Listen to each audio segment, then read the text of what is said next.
Transport of gases. Blood is the medium of transport for oxygen and carbon dioxide. Transport of oxygen. Oxygen is transported from the lungs to the tissue through the plasma and the RBC of the blood. బ్లడ్లో ఉన్న RBC ద్వారా blood యొక్క plasma ద్వారా మనకు oxygen అనేది lungs నుంచి టిష్యూస్కి వెళ్తుంది అని చెప్తున్నాడు. చూడండి, 100 ml ఆక్సిడేటెడ్ బ్లడ్ మనం తీసుకుంటే దాంట్లో నుంచి మనకు 5 ml ఆఫ్ ఆక్సిజన్ మాత్రమే టిష్యూస్కి వెళ్తాయి, అది కూడా నార్మల్ కండిషన్లో అని చెప్తున్నాడు. 100 ml of oxygenated blood can deliver 5 ml of oxygen to the tissues under normal condition. దీన్ని ఎలా ఎక్స్ప్లెయిన్ చేయొచ్చు అంటే, మనకు 100 ml తీసుకున్నాం అనుకో, 100 ml తీసుకుంటే దీంట్లో నుంచి 5 ml మాత్రమే ఆక్సిజన్ టిష్యూస్కి వెళ్తుంది. Transport of oxygen through plasma, బ్లడ్లోనే ఉంటుంది plasma. Transport of oxygen through plasma. About 3% of oxygen is carried out through the blood plasma in a dissolved state. Transport of oxygen by RBC. About 97% of oxygen is transported by the RBCs in the blood. చూడండి, ఇక్కడ వరకు okay. Plasma ద్వారా 3% అయితే dissolve స్టేట్లో మనకు RBC, బ్లడ్లో ఉన్న RBC ద్వారా 97% ఆఫ్ ఆక్సిజన్ ట్రాన్స్పోర్ట్ అవుతుంది. కానీ ఈ స్టేట్మెంట్ వేరు. హిమోగ్లోబిన్ ఏమిటంట అంటే, haemoglobin is a red coloured iron containing pigment present in the RBC. అంటే ఇది స్టేట్మెంట్. ఈచ్ హిమోగ్లోబిన్ మాలిక్యూల్ ఎన్ని ఆక్సిజన్ మాలిక్యూల్స్ని? 4 molecules. Each haemoglobin molecule can carry a maximum of 4 molecules of oxygen. Binding of oxygen with haemoglobin. గుర్తుపెట్టుకోండి, హిమోగ్లోబిన్తో oxygen కలవాలనుకుంటే is primarily related to partial pressure of oxygen. గుర్తుపెట్టుకోండి, హిమోగ్లోబిన్తో oxygen కలవాలనుకుంటే మెయిన్గా మొట్టమొదటిసారిగా సంబంధం దేంతో అంటే పార్షియల్ ప్రెజర్ ఆఫ్ ఆక్సిజన్తోనే సంబంధం ఉంటుంది. Binding of oxygen with haemoglobin is primarily related to the partial pressure of oxygen at lungs, ఊపిరితిత్తుల్లో.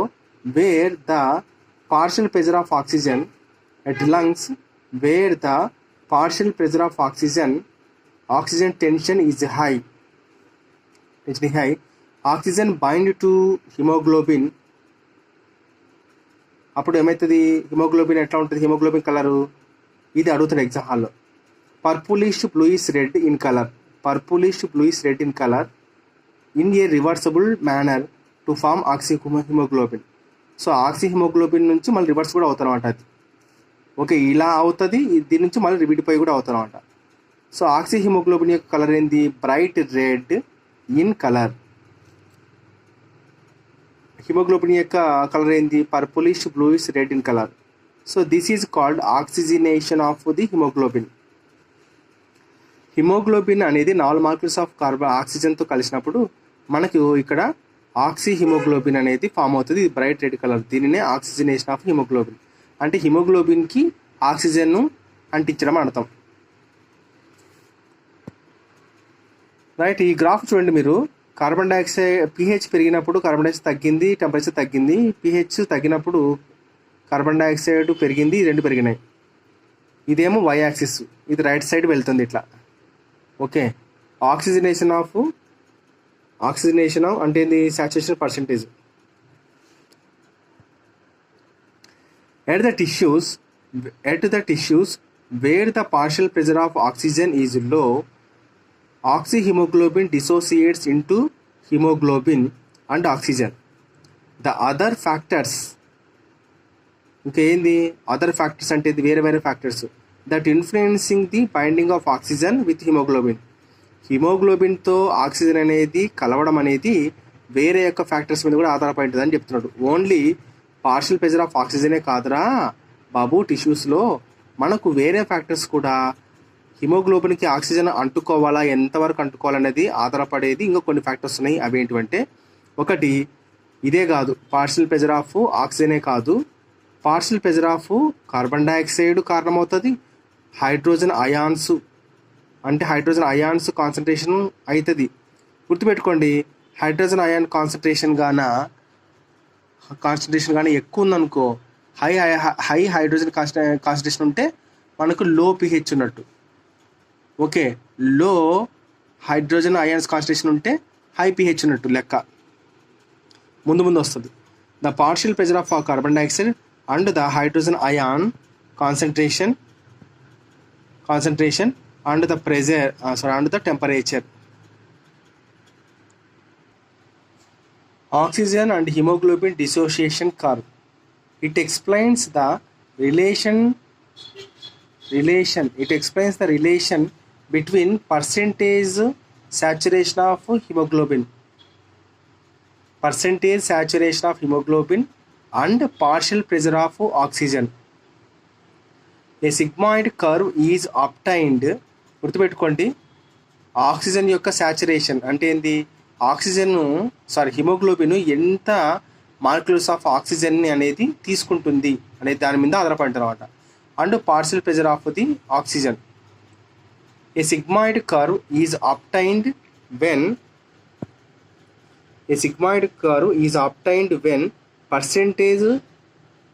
percentage saturation of hemoglobin with oxygen is plotted against the partial pressure of oxygen. This curve is called oxyhemoglobin dissociation curve. Oxyhemoglobin dissociation curve అంటారు. చూడండి, and is highly useful. చూడండి, oxyhemoglobin dissociation curve అనేది is highly useful in studying the effect of factors. ఈ curve అనేది మనకు ఈ ఫ్యాక్టర్స్ని study చేయడానికి ఉపయోగపడుతుంది. ఏది, partial pressure of carbon dioxide, hydrogen ion concentration, temperature. Okay, right. On binding of oxygen with haemoglobin. A sigmoid curve is obtained when percentage saturation of hemoglobin with oxygen is plotted against the partial pressure of oxygen. This curve is called the oxyhemoglobin dissociation curve and is highly useful in studying the effect of factors such as right on binding of oxygen with hemoglobin in alveoli అంటే ఊపిరితిత్తుల్లో where there is an high important alveoli where there is an high partial pressure of oxygen ఉన్నప్పుడు మనకు low partial pressure of carbon dioxide ఉంటుంది, low hydrogen concentration అంటే అర్థమైంది high pH ఉన్నట్టు and lower temperature ఉన్నట్టు. The factors, ఈ అన్ని factors favourable for the formation of the oxyhaemoglobin కావాలంటే ఇవన్నీ ఉండాలన్నమాట. అన్నిలోనే ఒక్కటి తప్ప, high partial pressure of oxygen ఉన్నప్పుడు. అదే టిష్యూస్లో, ఇక్కడ లంగ్స్లో అయిపోయింది, టిష్యూస్లో మనకు low partial pressure of oxygen, high partial pressure of carbon dioxide, high hydrogen concentration అంటే low pH and high temperature exist. The condition are favorable for dissociation of oxygen from oxyhemoglobin. Oxyhemoglobin కావాలంటే ఇలా ఉండాలా, ఆక్సిహిమోగ్లోబిన్ నుంచి oxygen అనేది విడిపోవాలనుకుంటే ఇలా ఉండాలా. Under these conditions, ఈ పరిస్థితుల మీద oxygen dissociation curve shift away from the y axis. అంటే ఏంది, ఇలా వచ్చే గ్రాఫ్ ఇలా షిఫ్ట్ అయిందని అంటున్నాడు ఇలాగా. Under these condition oxygen dissociation curve shift away from the y axis to the right. అవును, రైట్. ద ఎఫెక్ట్ ఆఫ్, చూడండి ఇది ఇంపార్టెంట్, చూడండి బోర్ ఎఫెక్ట్ అంటే the effect of partial pressure of carbon dioxide and hydrogen concentration on the oxygen affinity of the haemoglobin. Affinity అంటే ఏంది, haemoglobin అనేది ఆక్సిజన్ను ఎంత పీల్చుకుంటుంది, అది affinity. On the oxygen affinity of the haemoglobin is called the bore effect.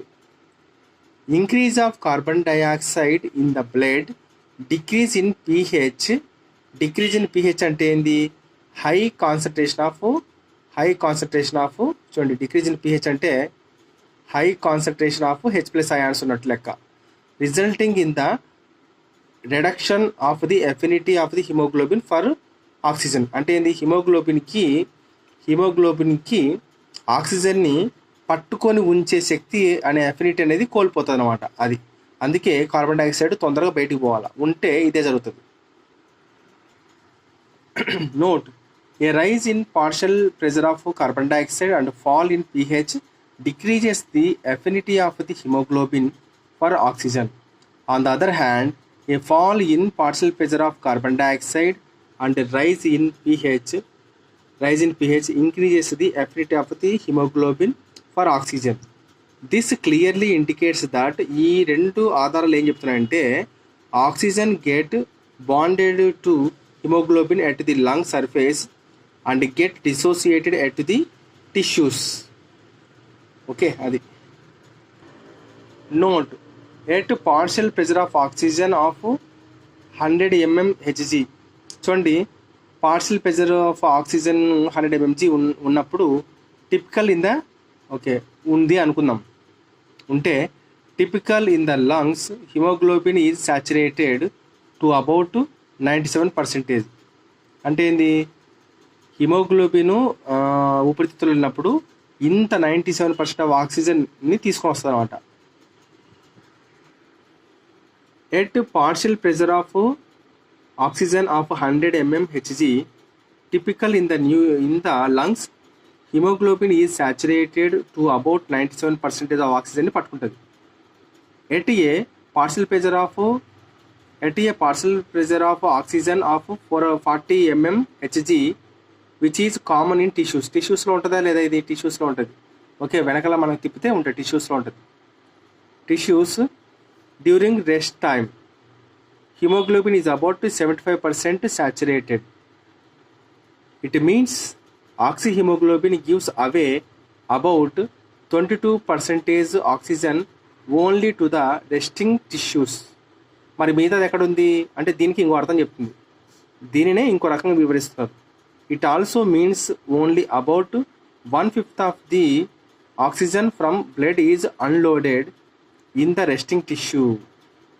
So the remaining 4/5 is in the form of reserve in the blood itself. ఎందుకంటే exercise చేసినప్పుడు విగరస్గా ఈ 4/5 ఆఫ్ బ్లడ్లో ఉండేది అంటే ఏమంటున్నాడు, టిష్యూస్కి ఇంతే ఇస్తుంది, బ్లడ్లో మాత్రం ఇంత పెట్టుకుంటుంది అని చెప్తారు. అందుకే 22% ఆఫ్ ఆక్సిజన్ టిష్యూస్కి రెస్టింగ్ టిష్యూస్కి ఇస్తుంది, 75% రెస్టింగ్ స్టేజ్లో పెడతారని చెప్తున్నాం అన్నమాట. అది the remaining 4/5 is in the form of reserve in the blood itself, బ్లడ్లోనే ఉండిపోతుంది. అది ఎక్కడ ఉపయోగపడుతుంది అంటే ఇది చూడండి, if the tissues such as the skeletal muscles are involved in vigorous exercise చేసినప్పుడు మనకు ఆక్సిజన్ కావాలా, there is a more unloading tension. అప్పుడు మనకు అన్లోడింగ్ ఎక్సర్సైజ్ చేసేటప్పుడు there is a more unloading tension అనేది ఏర్పడుతుంది, అంటే ఎక్కువ కావాలా ఆక్సిజన్. సో అప్పుడు there is a more unloading tension in the oxyhaemoglobin and so more oxygen is given away rapidly up to 62% at 200 mmHg of partial pressure of oxygen. అందుకే బ్లడ్లో ఇది ఎప్పుడు తిరుగుతూనే ఉంటుంది ఇంత పర్సంటేజ్. విగర్ ఎక్సర్సైజ్ అప్పుడు ఇంత ఉపయోగపడుతుంది. Given away rapidly up to 62% 200 mg of partial pressure oxygen. And the percentage of saturation of haemoglobin is only 35%. As mentioned above, in the resting person, hemoglobin always carries about 70% oxygen, which is still available to the tissues for the asking. Okay, బ్లడ్లో ఎప్పుడు కూడా 70% oxygen ఉంటుంది, ఎప్పుడైతే tissues అవసరమో అప్పుడు ఉపయోగపడుతుంట. కాబట్టి oxyhaemoglobin ensures supply of oxygen for survival of 4 to 5 minutes after the stopping of heart or when the breathing is interrupted. మనకు గాలి ఆగిపోయినా గుండె ఆగిపోయినా కూడా మనకు ఆక్సిహిమోగ్లోబిన్ అనేది మనకు 4 నుంచి 5 నిమిషాల పాటు ఆక్సిజన్ని సప్లై చేస్తుందని చెప్తున్నాడు. ఈ లెక్క నేను చెప్తాను, ఇది నేను ఆల్రెడీ చేసినాను, చిన్న నోట్స్లో రాసినాను నేను, మెయిన్ పాయింట్స్ రఫ్ నోట్స్లో. చూడండి ఇలా ఉంది. సో మనకు 3 ఇంపార్టెంట్ ఫ్యాక్టర్స్ కర్వ్కి. ఆక్సిహిమోగ్లోబిన్ 80లో ఉండాలంటే ఇలా ఉండాలి, మొత్తం హైలో టిష్యూస్లో ఇక్కడ ఇది హై ఉంది, ఇక్కడికి లో ఉంది, అంతే తేడా టిష్యూస్లో. అప్పుడు ఆక్సిజన్ హిమోగ్లోబిన్ నుంచి ఆక్సిజన్ అనేది బయటికి వెళ్ళిపోతుంది. నెక్స్ట్ నేను చెప్పాను కదా ఇందాక ఈ టేబుల్ గురించి, చూడండి ఈ రీడింగ్స్ అన్నీ నేను రాసినాను. టిష్యూస్లో ఇంతే పంపిస్తుంది, లోపల బ్లడ్ తిరుగుతుంటుంది. మనకి ఎక్సర్సైజ్ చేసినప్పుడు 62% 200 mg టిష్యూస్ పంపిస్తామంట. చూడండి ఎలా అంటే 22% ఇది, 62% ఇది. తర్వాత ఇది వేరు ఇది వేరు. 97%లో 62% చేస్తే 35% ఉంటుంది. తర్వాత కార్బన్ డైఆక్సైడ్ అనేది ప్లాస్మా ప్రోటీన్తో ఫామ్ అవుతుంది. కార్బన్ డైఆక్సైడ్ అనేది హిమోగ్లోబిన్ యొక్క అమైనో గ్రూప్తో కూడా ఫామ్ అవుతుంది. బ్లడ్ అంటే ఆర్బీసీ ఉంటుంది, ప్లాస్మా ఉంటుంది దాంట్ లోపల.